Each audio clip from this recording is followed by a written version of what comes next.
Bismillahirrahmanirrahim. Para muhibbin rahimakumullah.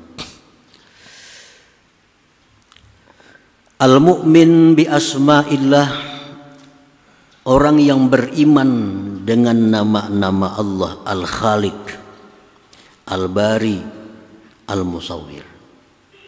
Kita beriman nama Allah itu ada Al-Khaliq. Kita beriman nama Allah itu ada Al-Bari. Kita beriman nama Allah itu ada Al-Musawwir. Keimanan kita kepada nama-nama ini adalah wajib. Kada percaya kafir. Berarti kada percaya dengan Al-Quran. Nah, apabila sudah kita beriman bahwa Al-Khaliq seperti tadi, Al-Bari seperti tadi, Al-Musawwir seperti itu, nah keimanan kita kepada tiga nama Asmaul Husna ini akan membuahkan 1, 2, 3 perilaku kepada kita. Karena setiap kepercayaan pasti membuahkan perbuatan kita. Kita percaya kepada api itu panas, lalu kita menjauh dari api karena percaya api itu panas. Setiap kepercayaan akan membuahkan satu kelakuan. Nah, apabila kita percaya beriman bahwa nama Allah itu Al-Khaliq, Al-Bari, Al-Musawwir, apa kelakuan kita yang dituntut oleh keimanan itu?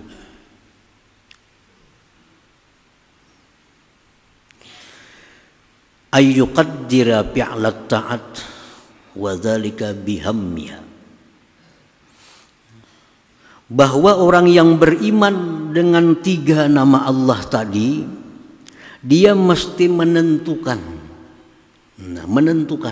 akan memperbuat ibadah, akan memperbuat taat, dan yang demikian itu bihammiha, dengan mencita-citakannya, dengan cita-cita yang kuat. Jadi dalam hati kita ini mesti ada ketetapan, cita-cita yang kuat bahwa kita ini hidup untuk ibadah kepada Allah. Itu sudah ketetapan kita dalam hati, sudah merupakan cita-cita kuat dalam hati kita bahwa kita hidup ini adalah untuk beribadah kepada Allah Subhanahu wa ta'ala. Baik secara umum atau lebih baik lagi ketetapan-ketetapan ibadah, cita-cita ibadah kita itu kita rincikan satu persatu agar lebih banyak dapat ganjaran pahala dari Allah Subhanahu wa ta'ala. Misalnya setiap malam kita mempunyai takdir, ketetapan, cita-cita yang kuat. Setiap malam kita bercita-cita, esok pagi aku sembahyang subuh berjamaah di awal waktu. Nah, cita-cita. Dan esok aku akan sembahyang duha pada jam 9 misalnya. Esok aku akan baca Quran 1 juz. Esok aku akan sembahyang zuhur berjamaah di awal waktu. Besok aku akan sembahyang maghrib di awal waktu berjamaah. Besok aku akan bersedekah. Besok aku akan memberi makan orang. Nah, kita buat cita-cita, kita buat ketetapan-ketetapan kita untuk besok hari. Nah, dan lebih baik lagi ketetapan kita itu disertai, digantungkan dengan masyiatillah, dengan insya Allah. Lebih tambah lagi pahalanya. Jadi kita malam, baik kita beraba, baik kita duduk di kursi, baik kita apa, nah, kita merenung, hati kita bicara, menetapkan kegiatan-kegiatan keagamaan esok hari. Rencanakan.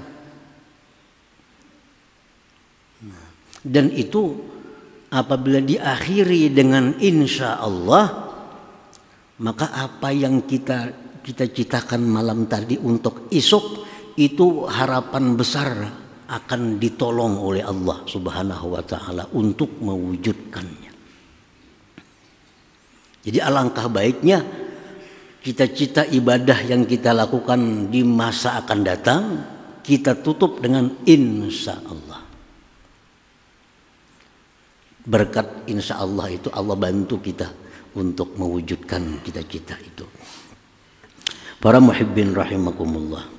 Di dalam sebuah hadis yang sahih disebutkan bahwa Rasulullah bersabda yang maknanya Nabi Sulaiman bin Daud alaihissalam, beliau mengawini 60 perempuan.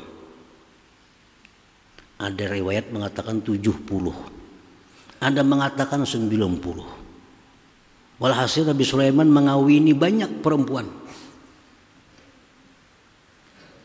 Apa alasan beliau kawin dengan banyak perempuan itu? Karena beliau punya cita-cita, punya niat. Satu orang istri akan melahirkan satu anak yang akan berjuang fisabilillah. Cuma waktu itu Nabi Sulaiman kada ingat mengucapkan insya Allah. Itu masalahnya, kada ingat mengucap insya Allah. Nah, waktu berjalan semua Bini Sidin itu tamanang. Tamanang begitu napa mandul. Kada malah alang 90 bini mandul. Cuma satu yang bisa melahirkan. Yang lahir itu pun anaknya kada sempurna, hanya separuh tubuh, kada bisa apa-apa. Rasulullah SAW Nabi kita bersabda memberikan komentar terhadap kisah itu. Ujar Nabi kita, andai kata Nabi Sulaiman itu mengucapkan insya Allah, maka semua istrinya akan melahirkan pejuang-pejuang fisabilillah. Jadi setiap kali kegiatan, rencana kegiatan kita ibadah, sangat dianjurkan dalam agama kita ditutup dengan insya Allah itu. Besok kita punya niat, malam ini punya niat, malam ini punya cita-cita yang kuat, malam ini punya ketetapan, esok sembahyang subuh, duha, sembahyang zuhur, berjamaah, memberi makan orang, bersedekah, berbuat macam-macam kebaikan, insya Allah. Itu akan dibantu oleh Allah. Jadi kalau kita beriman dengan nama Allah Al-Khaliq, kita mesti menetapkan perbuatan-perbuatan ibadah kita. Karena kita dicipta oleh Allah hanya untuk satu ibadah kepada Allah Subhanahu wa ta'ala.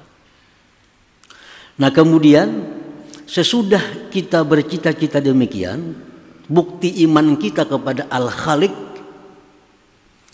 sampai besok waktunya wujudkan ibadah yang kita citakan itu. Sebagai bukti iman kita kepada Al-Bari, nama Allah yang mewujudkan apa yang ditetapkan. Janji subuh sembahyang berjamaah, laksanakan. Pukul 9 janji sembahyang duha, laksanakan. Janji malam tadi membaca Quran 1 juz, laksanakan. Nah, semua cita-cita itu kita laksanakan.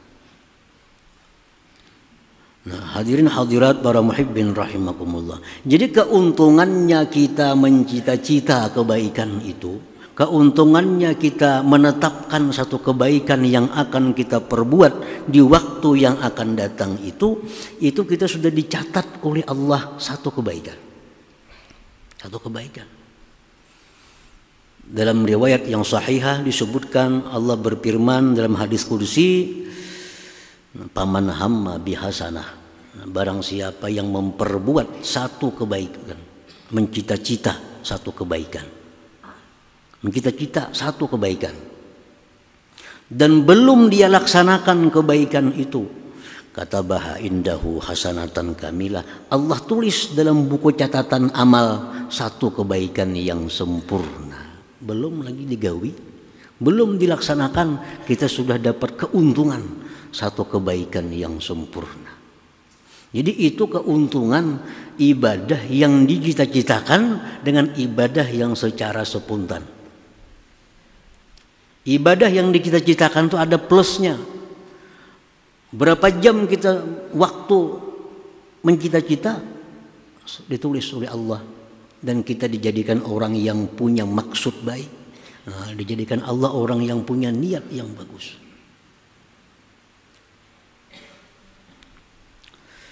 Nah kemudian sesudah dia wujudkan ibadah yang ditetapkannya sebagai bukti kepada iman al-bari, dia bikin ibadah itu dengan sebaik-baik ibadah.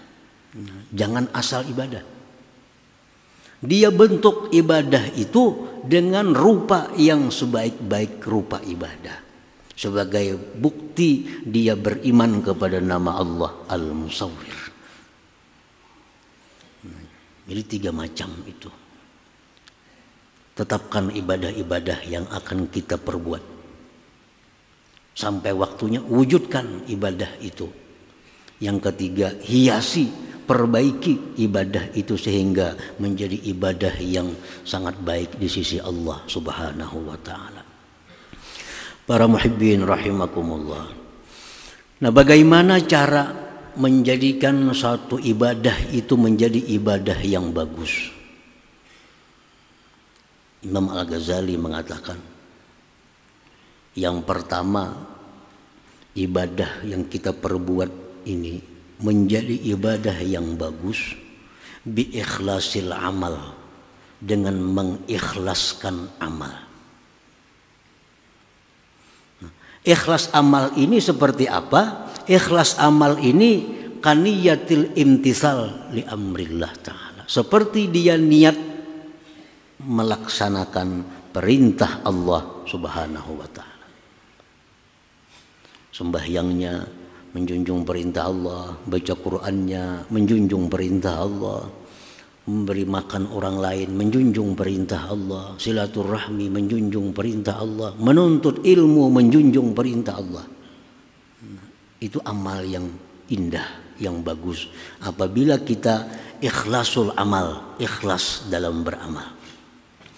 Nah yang kedua, supaya amal ibadah kita ini lebih indah lagi, al-ikhlas fi talabil ajr, ikhlas dalam mencari pahala, ikhlas dalam mencari ganjaran. Bagaimana ikhlas mencari ganjaran itu? Kabtigha'i mardatillah, seperti menuntut, mencari keridaan Allah. Jadi kita beramal karena menjunjung perintah Allah dan mencari keridhaannya, mencari keridhaannya. Termasuk dalam bab ikhlas mencari pahala ini, seperti dia minta ganjaran kadukhulil jannah, seperti masuk surga. Masuk, aku sembahyang ini karena Allah dan supaya ke surga. Masuk dalam ikhlas talabul ajr. Atau yang lebih rendah lagi, dia beribadah itu menjunjung perintah Allah li salamatid darain, untuk selamat dunia akhirat. Itu masuk dalam ikhlas talabul ajr. Nah, jadi kita beribadah menjunjung perintah Allah dan mengharapkan ridhanya. Itu yang nomor 1. Itu amal yang sangat indah dalam pandangan Allah Subhanahu wa ta'ala. Lebih indah daripada orang beramal karena mencari surga atau mencari selamat dunia akhirat. Walaupun itu baik, tapi lebih baik lagi kalau kita beramal mencari keridhaan, mengharapkan keridhaan Allah Subhanahu wa ta'ala. Para muhibbin rahimakumullah. Yang ketiga, amal itu supaya lebih indah, lebih bagus, wa bi dzikri minnatillahi ta'ala, mengingat anugerah Allah. Nah, kita ini beribadah, kita ingat bahwa kita bisa beribadah ini anugerah Allah. Anugerah Allah, bukan dari diri kita, bukan dari karena ilmu kita. Bukan dari ilmu kita bisa beribadah, tapi kita bisa beribadah karena anugerah Allah. Nah, ingat itu. Jangan macam Qarun. Nah, Qarun itu alim, luar biasa alimnya, bahkan hafal Taurat dan paling hebat bacaan Tauratnya. Tapi Qarun ini kaya, dia merasa kayanya itu dengan ilmu pengetahuan yang ada pada dirinya. Dia lupa itu anugerah Allah. Akhirnya Qarun dan hartanya tenggelam. Karena ada ujub dalam dirinya, merasa itu dari dirinya sendiri, dari ilmunya, dari kehebatannya. Nah, jadi kita beramal, kita bisa nuntut ilmu, kita bisa berkumpul di sini semata-mata karena kita dapat anugerah Allah. Dapat anugerah Allah, dapat taufik hidayah Allah, dan kita dapat berkumpul di sini. Setiap ibadah kita ingat bahwa ini anugerah Allah. Nah, yang keempat, supaya amal itu lebih indah di sisi Allah, wa ta'zimi taufikillah, mengagungkan taufik Allah ini.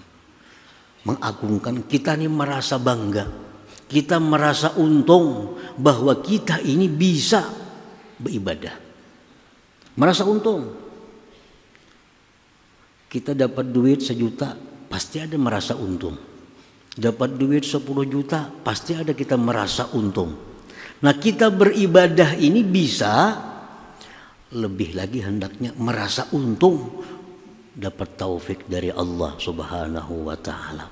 Bila 4 hal ini kita sertakan dalam ibadah kita, maka ibadah ini bukan hanya sekedar ibadah, tapi merupakan ibadah yang dirupakan dengan rupa yang sangat indah di sisi Allah Subhanahu wa taala. Para muhibbin rahimakumullah. Jadi itulah buah iman